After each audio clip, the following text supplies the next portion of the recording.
ये है सोवियत संघ या रूस का आलीशान वर्कहॉर्स रॉकेट प्रोटॉन। ये है भारत का वर्कहॉर्स रॉकेट PSLV।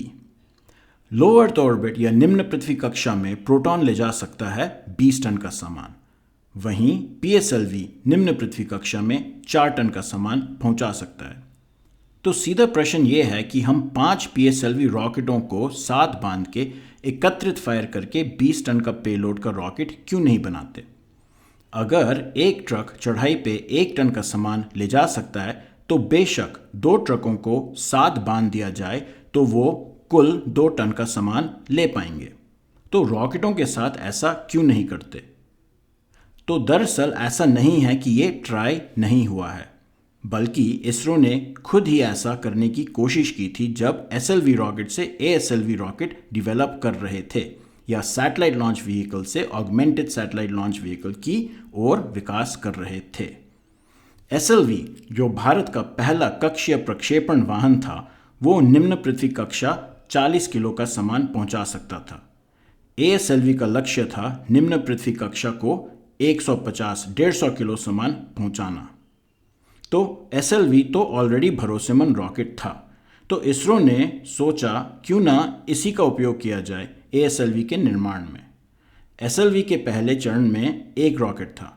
ASLV का डिज़ाइन यूं कि उसके पहले चरण में 3 रॉकेट थे, पर तीनों वही थे जो SLV के पहले चरण में लगते थे। यानी यूं समझा जा सकता है कि SLV पे ही 2 और SLV के पहले चरण के रॉकेट चिपकाए गए, जिससे ASLV बनाया गया। ASLV के पहले 2 फ्लाइट फेल हो गए, पहला 24 मार्च 1987 और दूसरा 13 जुलाई 1988 को। इससे इसरो में मातम ही छा गया। काफ़ी जांच के बाद पता लगाया कि ये वायु घर्षण और ASLV के आकार से संबंधित था। वस्तु पे वायु घर्षण का फोर्स दिया जाता है इस फॉर्मूला से, F = ½ rho v² CD/A। यहाँ पे CD और A पे ध्यान दें। CD है ड्रैग कोफिशिएंट या वायु घर्षण का गुणांक। यह गुणांक निर्भर करता है वस्तु के आकार पे। अलग अलग आकार घर्षण से अलग अलग प्रकार से प्रभावित होते हैं। A है क्रॉस सेक्शनल एरिया, अनुप्रस्थ काट का क्षेत्रफल। यह वो क्षेत्रफल है जो वाहन गति की दिशा में हवा को प्रदर्शित करता है।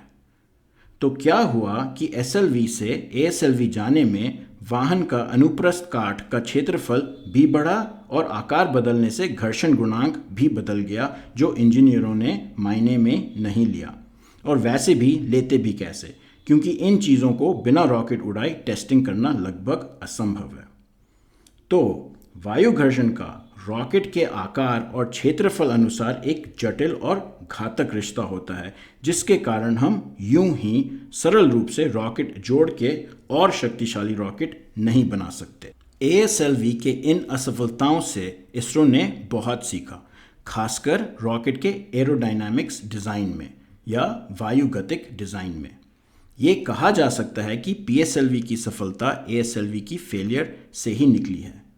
ASLV 40 टन का रॉकेट था और PSLV 300 टन का रॉकेट है, पर PSLV पे अधिकतम वायु घर्षण जोर फिर भी ASLV से 30% कम है।